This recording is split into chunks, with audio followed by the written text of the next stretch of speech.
Hello, ladies and germs. My name is Paul Allen, the horror and filmmaking expert. I am Matthew, the one of the superhero and sci-fi experts.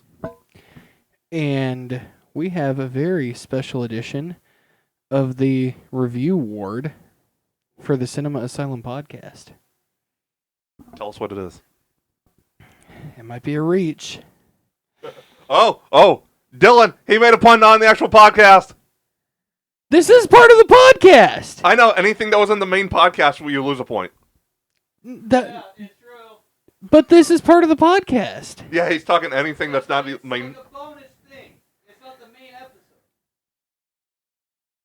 episode. Oops, you lost a point. Nobody told me that before.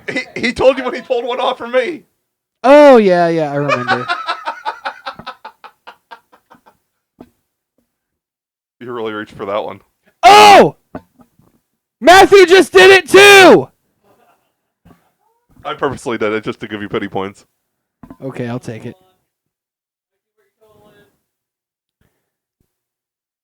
Matthew, you're at 307. Paul, you're at 176. And that was Dylan in the other room playing Hot Wheels Unleashed. Yes. Anyway, we will be reviewing Season 2 of Reacher. All right. This season was amazing. Definitely.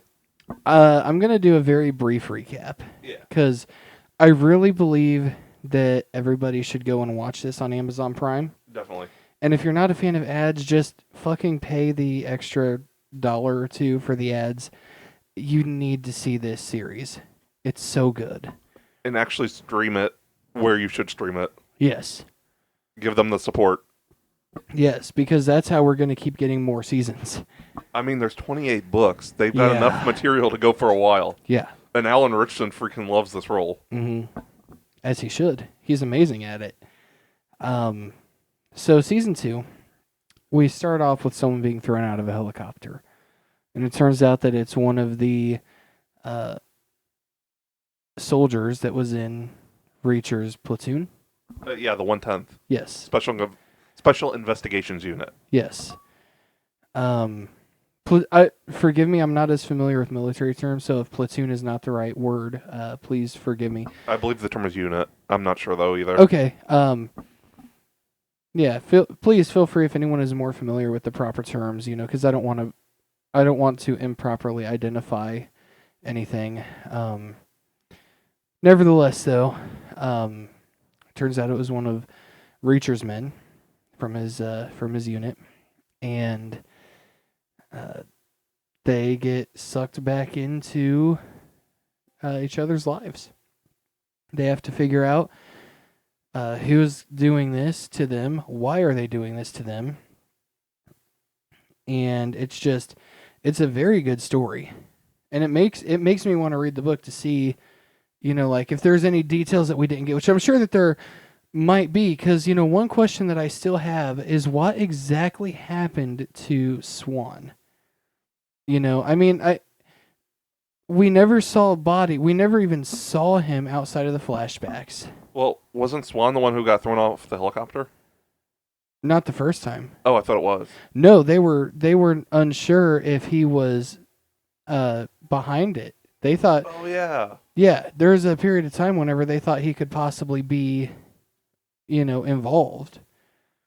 I'm looking up season 3 real quick because they had possible books. Yes. Season 1 was very hard to beat. Season 2, I think, is right up there with it. I wouldn't say that Season 2 has surpassed Season 1, but it's just as good. Easily. It's easily just as good as Season 1. My favorite new character was easily Russo. Yeah, he was amazing. He was amazing. Matthew, who is the actor for Russo? Oh, shoot. Hold on. We'll do a soft cut here. I don't have to shit, but thank you for your concern, Dylan. Dylan, so concerned about my asshole and what comes out of it.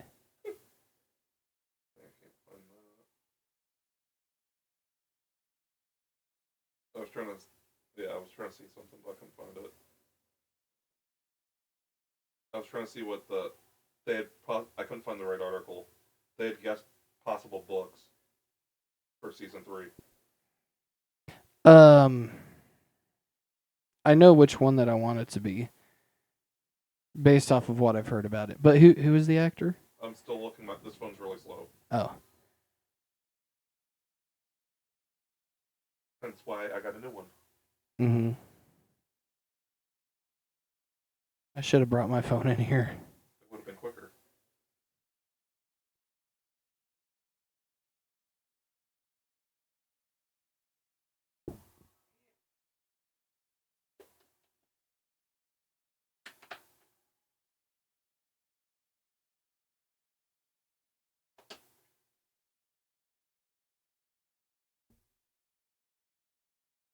Oh yeah, Dominic Lombardo. Dominic Lombardo. Yeah. He was amazing as Russo. I felt like his character arc was arguably one of the best of both seasons. Yeah, definitely. He plays a cop who is actually a good guy. And he just does it so well. And I feel like that him and Alan Ritchson really played off of each other very well. The conflict between the characters was very interesting in all the right ways. I also think in episode 6, I think it was. I think so, yeah. In episode 6, he has a scene. It's within the first, I think, 10 minutes or so. He visits somebody else on the PD. And he has found out that this guy is corrupt. And it's a confrontation scene. Yes. Non-physical, just verbal. But I feel like that this scene should be studied in acting classes. Definitely. They both did so good. They fed off of each other. Their delivery was on point. Their facial expressions. These guys killed this scene. Yes. It was so good. So good. The only complaint that I have with the entire season, and it's literally the only complaint, is the AM character. He was built up to be a much larger threat. Yes. And it was At least that's how I felt. That's how it felt, yeah. You know, because you see him, he's ruthless. He kills cops because they pull him over. He's very intelligent. You know, like whenever he suspects that they have found him in the airport, you know, he bumps into one of their bags and he's like, oh, sorry. He picks it back up. He realizes that it has to be an undercover cop because there was nothing in the bag. Why would somebody take an empty bag to the airport? Yeah. You know, they really built him up as a dangerous, intelligent character. And then whenever he was confronted by Reacher and the other 3 survivors from the 110th, he basically just gave up. He had his hands in the air. It was kind of disappointing. Now, his death scene was very satisfying. Yes. But I wanted to see a fight. Yeah, definitely. I wanted to see him kill one of the survivors.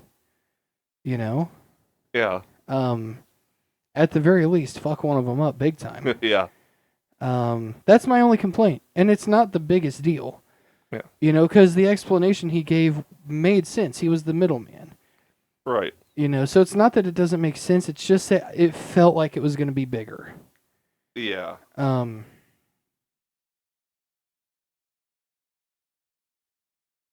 Serinda Swan was a standout this season. So was Sean Sipos.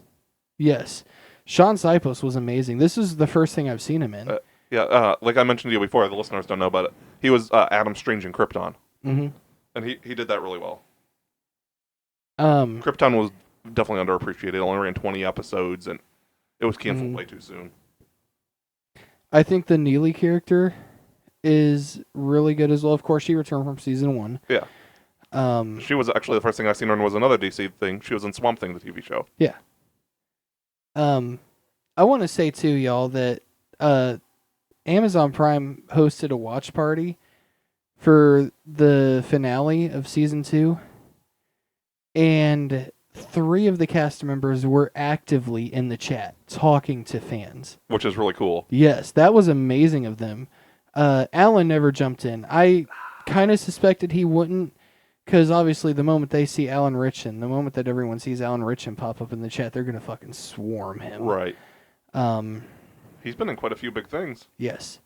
For those of you that don't know, one of his first big roles was, well, not super big role, but he played Aquaman on Smallville. Yeah.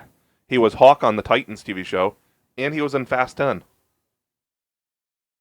So They still should have subtitled it Fast 10 Your Seatbelts. But no, Serinda Swan was the first to come into the chat.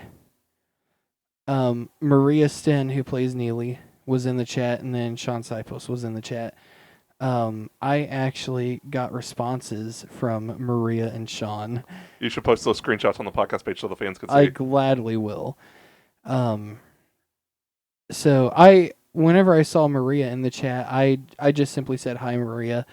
And she actually responded and said, "Hey," to me as well. But of course, being one of the main characters, she was quite swamped. Yeah. Sean Sipos actually responded to a question that I sent him. I asked him what the most challenging part of the filming process was. And as a filmmaker, that's always one of the more fascinating things for me to hear. Because every actor has a different story for what was challenging or, what went well or whatever. And, here seeing his response to that was really cool for me to see. And it was very thoughtful for them to even join the chat and interact with the fans. It's cool.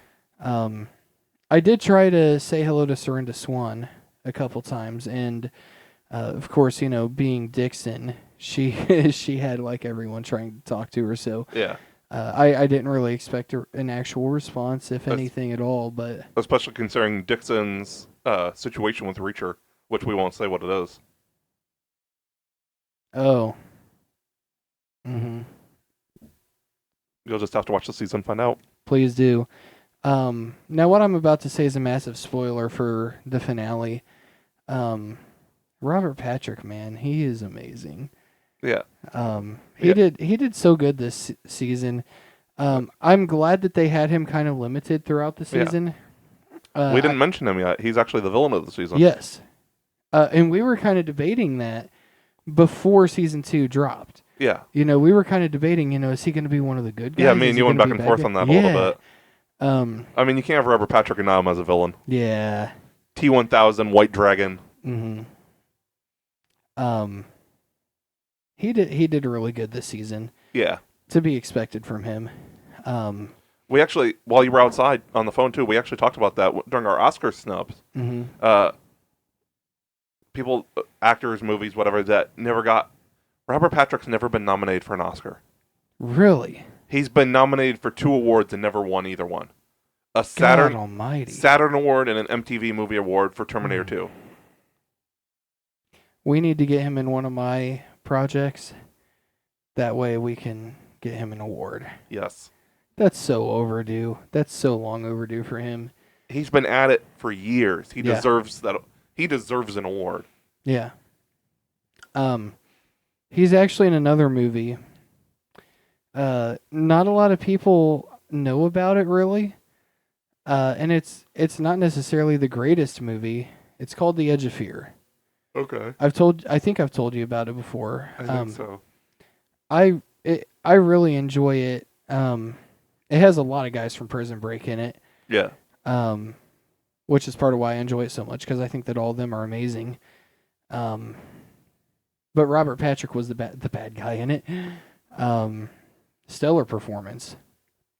Very believable as the bad guy. It's so funny because I've actually met him, and he's a very nice guy. He's one of the kinder celebrities I've met. And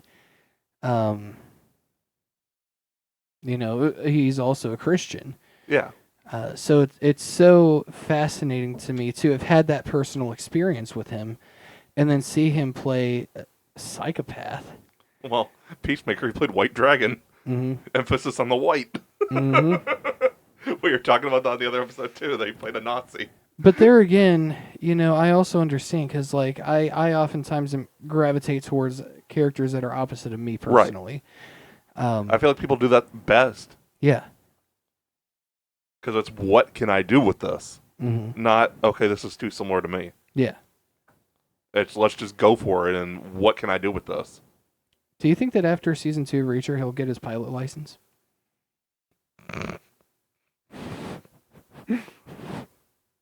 For the record, that was not a pun. I know. Are you okay in there? Yep. What the fuck was that? I don't know, but he came from the hallway. I think he fell in the toilet. He said it was in the hallway. I don't know. Maybe the laundry stopped. Huh. But if people were wondering, season 1 was based on the novel The Killing Floor.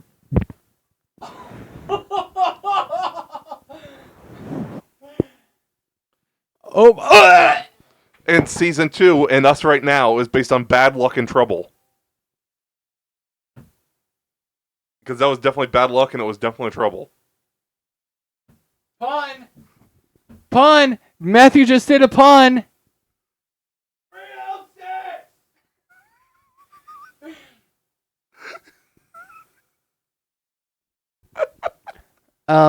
I don't want to say too much else about Reacher season 2 because I really believe that if you're listening to this, you should go and watch it. Yes. And like we said, go watch on Amazon Prime. Yes. Because that's how it's going to get renewed, is if you watch it from the original source. Yes. We want more Reacher, and whenever you watch it, you're going to want more Reacher too. Same goes for going to see movies in theaters. Mm-hmm. That's how we get more movies, is if you watch it from theater. Yes. Or if it's Netflix original, from Netflix, whatever. Yes. That's how you're going to get more. That's why we're getting more Fear Street. Yep. Because the first 3 did amazing. Yep. But yeah, I think the season was really good. I think I like season 1 a little bit more. Mm-hmm. But yeah, I can't wait for more. Season 3, apparently, I don't remember what the book was called. They were talking about it being after Tripwire, I think. Tripwire was one of the possibilities, yeah. One of them was about a small Nebraskan town, and he saves like a domestic abuse victim, and her husband's part of like a drug ring or something. That was like one of the possible ones. Maybe this is it. Let's see if this is the right article, because I'd like to have some idea. And apparently season 3 will go back to seeing him on his own for the most part. Yeah. That is another thing that was quite interesting this season. This is not a complaint of the season because I loved seeing him with his men, But season 1 built him as the lone wolf. And basically a one-man killing machine. Yes, literally a one-man army. And season 2 pretty much abandoned that.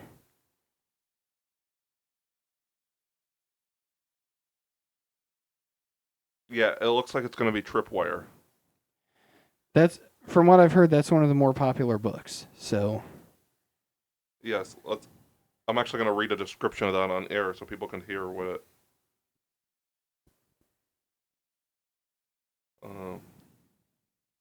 Yeah, I'm going to have to cut some of this audio out.